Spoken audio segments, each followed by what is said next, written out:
Price Lord. Jesus என் ministry சார்பாக உங்களை வாழ்த்தி வரவேற்கிறேன். இந்த ஏப்ரல் மாதத்தில் தேவநாய கர்த்தர் உங்களுக்கு கொடுக்கிறதான வாக்குத்தத்தமான வார்த்தை என்னவென்று சொன்னால், யோபு 5:9, ஆராய்ந்து முடியாத பெரிய காரியங்களையும் எண்ணி முடியாத அதிசயங்களையும் அவர் செய்கிறார்.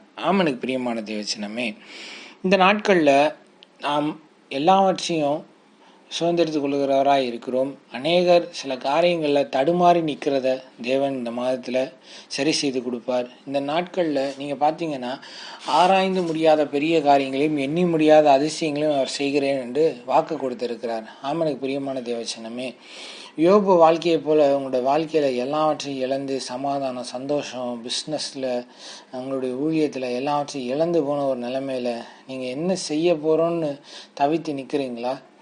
உங்களை பார்த்து ஆண்டவர் சொல்கிறாரு, சகலத்தையும் திருப்பிக் கொள்வீங்க. ஏன்னா அவர் ஆராய்ந்து முடியாத பெரிய காரியங்களையும் எண்ணி முடியாத அதிசயங்களையும் அவர் செய்கிறார். இதெல்லாம் சாத்தியமா அப்படின்னு சொல்லி நீங்கள் யோசிக்கிற நேரத்தில் கர்த்தர் சாத்தியமாய் மாற்றுவார். ஏன் யோபு அவன் உலகத்தை எங்கே சுற்றி திரிஞ்சான், ஆனால் யோபுவை நீ கவனம் வைத்தியா அப்படின்னு ஏசப்பா ஏன் கேட்டார் அப்படின்னு சொன்னால், அவன் ஆண்டவருடைய சமூகத்தில் தேவனை அவன் எப்படி நினைத்திருக்கிறான் என்று சொல்லி அவர் தெரியும். யோபு அப்படியாக வெளிப்படுத்தினான். பழைய ஏற்பாடு காலத்தில் ஒரு ஜெப முறை இருந்தது. என்ன அப்படின்னு சொன்னால், தங்களுக்கு தேவன் யார், அவர் எங்களுடைய எண்ணங்கள் எப்படிப்பட்ட உயரத்தில் இருக்கிறார், அவர் எங்களுடைய எண்ணங்களில் நாங்கள் எப்படி அவரை பார்க்குறோம், அவர் எப்படிப்பட்டவராக எங்கள் வாழ்க்கையில் இருக்கிறாரு, எங்களுக்கு அவர் எப்படிப்பட்டவர்னு சொல்லி அவங்க தன்னுடைய தேவனை எப்படிப்பட்டவராய் நினைத்திருக்கிறாங்க அப்படின்றத வெளிப்படுத்தினாங்க.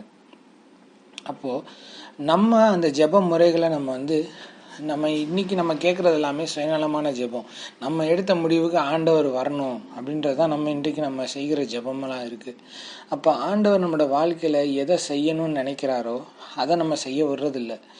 ஆனால் நம்ம என்ன நினைக்கிறோமோ அதை தான் ஆண்டவர் செய்யணும்னு சொல்லி நம்ம ஆண்டவரை போட்டு ப்ரெஷர் பண்ணிகிட்டு இருக்கோம். லோனை வாய்க்க செய்யுங்க ஆண்டவரே, நான் அந்த முயற்சி எடுக்க போகிறேன், இந்த பிஸ்னஸ் ஆசீர்வதிங்க, இது உங்கள் சித்தம் இல்லையா அப்படின்றதெல்லாம் கேட்குறது இல்லை. ஆனால் நமக்குள்ள கர்த்தர் துவங்கி வைத்த அந்த தாளந்தை நம்ம அநேக நேரங்களில் நம்ம பயன்படுத்துறதே இல்லை.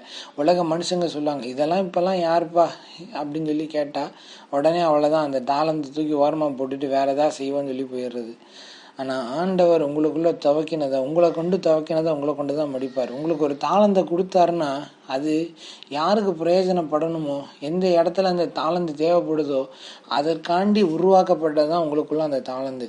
அப்போ உங்களை உருவாக்குனதன் நோக்கம் கரெக்டான நேரத்தில் இவன் அங்கே போய் அந்த வேலையை செய்யணும் அப்படின்றதுக்காண்டி தான் கர்த்தர் உங்களுக்குள்ள தாளந்துகளை வச்சிருக்கிறாரு.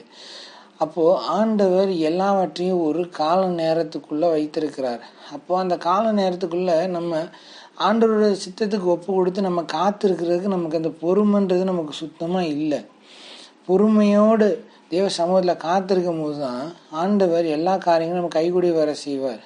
ஒரு பிஸ்னஸ் ஸ்டார்ட் பண்ணுறாங்க அப்படின்னா அதுக்கு காத்திருக்கணும் தேவ சமூகத்தில். ஆண்டவரே என்ன செய்யணும் அப்படின்னு சொல்லிட்டு எடுத்த உடனே உங்களுக்கு ஒருத்தவங்க ஒரு பிஸ்னஸ் ஸ்டார்ட் பண்ணுறீங்கன்னா ஒரு 10 லட்ச ரூபா கொடுத்து உங்களை ஒரு பிஸ்னஸ் ஸ்டார்ட் பண்ண சொன்னால் உங்களுக்கு என்ன தெரியும், அதில் என்ன பிளான் பண்ணணும், என்ன தேவை இருக்குது, என்ன தேவையில்லைன்னு உங்களுக்கு தெரியுமா? கண்டிப்பாக யாராலையுமே சொல்ல முடியாது. ஆனால் அடிப்படையிலேருந்து உருவாக்கப்பட்ட ஒருத்தங்கிட்ட நீங்கள் அதை கொடுத்தீங்கன்னா அவன் அழகாக அந்த கடையை செட் பண்ணிடுவான். எப்படின்னு சொன்னால், அவனுக்கு ஆரம்பத்துலேருந்து எல்லாமே அவனுக்கு தெரியும்.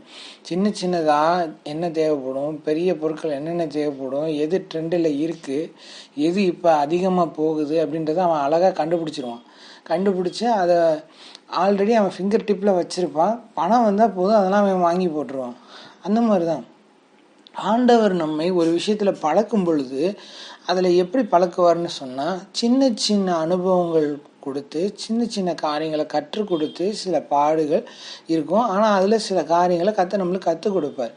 இப்படி கொஞ்சமாக கொண்டு நம்மளை செதுக்கி நம்ம அழகான ஒரு சிற்பமாய் நம்மை மாற்றுவார். அவர் அநேகர் பார்க்கும் பொழுது அது அழகாக இருக்கும். ஆனால் நம்ம அதுக்கு பொறுமையாக காத்திருக்கிறதே கிடையாது. எடுத்தோம் கவுத்தோம் எல்லாத்தையும் செஞ்சுட்டு கடைசியில் ஃப்ளாப் ஆனதுக்கப்புறம் ஆண்டவரே உதவி செய்யுங்க நம்ம போய் கேட்குறோம். ஆண்டோட சமூகத்தில் காத்திருந்தா அது ஒரு புதிய பலனை நம்மளுக்கு தரும். இன்றைக்கு ஆண்டவர் உங்களுக்கு சொல்கிற காரியங்கள் அதான். அவர் ஆராய்ந்து முடியாத பெரிய காரியங்களையும் எண்ணி முடியாத அதிசயங்களையும் அவர் செய்கிறவராக தான் இருக்கிறார். ஆனால் நீங்கள் தேவ சமூகத்தில் பொறுமையோடு காத்திருந்து ஆண்டவரோட ப்ராசஸுக்கு நீங்கள் காத்திருங்க. காத்திருக்கும் போது கர்த்தர் நிச்சயம் தருவார். ஜெபம் பண்ணிட்டு இருக்கீங்களா? தொடர்ந்து ஜெபம் பண்ணுங்க. தாமதங்கள் அநேக கண்ணிகள்லேருந்து தப்புவிக்கும். இப்போ பிசாசு உங்கள் வாழ்க்கையில் வேகமாக இவன் வருவான், இந்த இடத்துல இந்த டார்கெட்டை வச்சு இவனை வந்து லாக் பண்ணிடலாம் நினைக்கும் போது கர்த்தர் உங்களை பொறுமையாக போக வைப்பார்.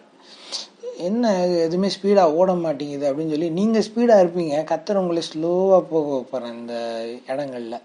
அப்போ என்ன தாமதமாகுது, நீங்கள் கோவப்படலாம், உங்களுக்கு பொறுமை இல்லாமல் இருக்கலாம். ஆனால் நீங்கள் அந்த இடத்த ரீச் பண்ணும்போது தான் உங்களுக்கு தெரியும் நீங்கள் கர்த்தர் எதற்காண்டி அதை செய்திருக்கிறாருன்னு சொல்லி. அப்போ ஆண்டரோட திட்டத்துக்கு ஒப்பு கொடுத்து எல்லாவற்றுக்கும் ஸ்தோத்திரத்தோடு நீங்கள் அந்த காரியத்தை செய்யும் பொழுது கர்த்தர் நிச்சயம் உங்கள் வாழ்க்கையில் அற்புதங்களை செய்வார். ஆமீன். வாக்குத்தத்தம் கொடுத்தவர் உண்மை உள்ளவர். அவர் சொன்ன வார்த்தைகள் நிறைவேற்றாமல் திரும்பி வராது. அதனால் அது கண்டிப்பாக நிறைவேறும். உங்கள் வாழ்க்கையில் கர்த்தர் நிச்சயம் அற்புதங்களை செய்வார். தைரியமாக இருங்க. கர்த்தர் தாமே உங்களை ஆசீர்வதிப்பார். ஒரு சின்ன ஜெபம் பண்ணுவோம். அன்பின் பரலோக தகப்பனே, இந்த நல்ல வேலையை நன்றி செலுத்துகிறோம். இயேசுவின் நாமத்தினால் நீர் கொடுத்த வார்த்தைக்காண்டி ஸ்தோத்திரம். ஆண்டவரே, உம்முடைய உடம்படுகிற ப்ராசஸ்க்கு நாங்கள் ஒத்துக்கிறதுக்காண்டி ஸ்தோத்திரம். ஆண்டவரே, அதிலே நாங்கள் நிலைத்து நிற்க கர்த்தர் எங்களுக்கு கிருபை பாராட்டுங்க. ஆண்டவரே, உம்முடைய நாமத்தை உயர்த்த கர்த்தர் கிருபை கொடுங்க. அற்புதமாய் நடத்துங்க, அதிசயமாய் நடத்துங்க. ஆண்டவரே, நீர் எங்களை ஆண்டவரே உருவாக்க முடியாது நாங்கள் செபிக்கிறோம். இனிமேல் தற்காலிகமான ஆசீர்வாதங்கள் இல்லை, நிலையான ஆசீர்வாதங்களை நாங்கள் சுதந்திரிக்கத்தக்கதாய் கர்த்தர் எங்களுக்கு கிருபை பாராட்ட முடியாது செபிக்கிறோம். பெரிய காரியங்களை செய்யுங்க. இயேசுவின் நாமத்தில் நல்ல பிதாவே, ஆமேன்.